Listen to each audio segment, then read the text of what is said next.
Chapter 17. Banner shook his head. "I don't understand what you're driving at, son. Either you've got a terrific grudge against the government, or you're getting kind of hysterical the way you've been acting up. That's why I came up here to your place." Hale looked at his cigarette and said nothing. To an outsider, he must have seemed rather jittery, making impassioned speeches at all the businessmen's associations that he could get entrance to, haranguing them to get together in opposing fortifications and rearmament, to send telegrams to Washington, to demand action from newspapers. "Tell me what it is, Bill," Banner pleaded, his voice paternally troubled. "None of us like the idea of spending billions on arms, but you don't see us acting like nuts." "Daddy," Gloria protested. "Well, maybe that is putting it a little strongly, but you haven't been acting like a normal human being. This rearmament business can't mean all that to you." He hesitated, then, craftily, "Unless you've got some deal up your sleeve and won't tell your father-in-law." "I just don't like it," muttered Hale evasively. "Oh, cut it out. I'm not a kid. You don't just not like a thing and spend all your time making speeches against it to anyone who will listen. What's your angle? If you don't want to tell me, say so." He added unconvincingly, "I don't mind."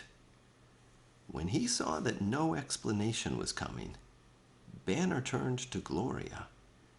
"Mind getting my pipe and pouch? They're in my topcoat."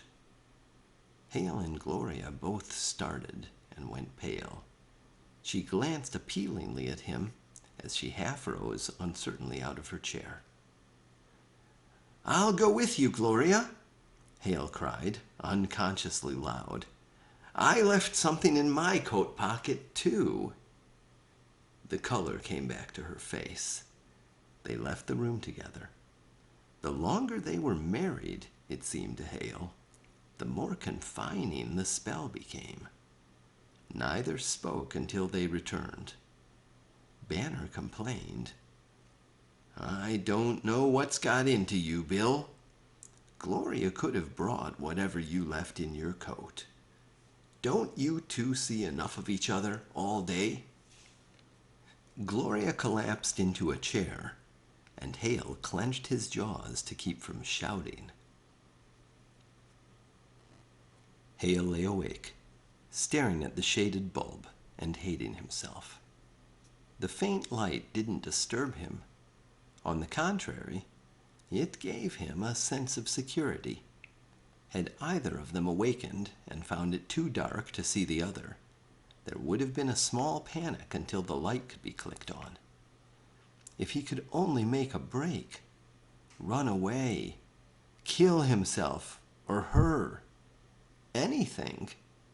But that, of course, was impossible. Being away from her was worse than death, and anyhow they were immortal. Immortal!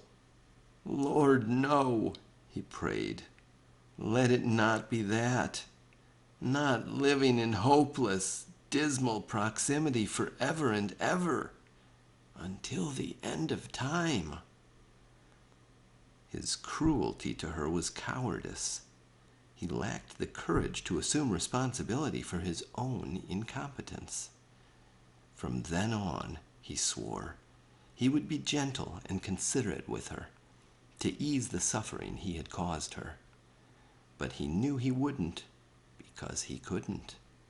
As long as he allowed himself to brood and writhe, it was natural that he should ignore her presence when he could, lash out at her when he was irritated, and perhaps even strike her.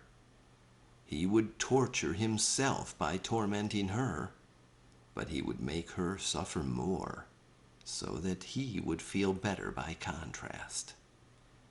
He cursed himself for thinking such thoughts.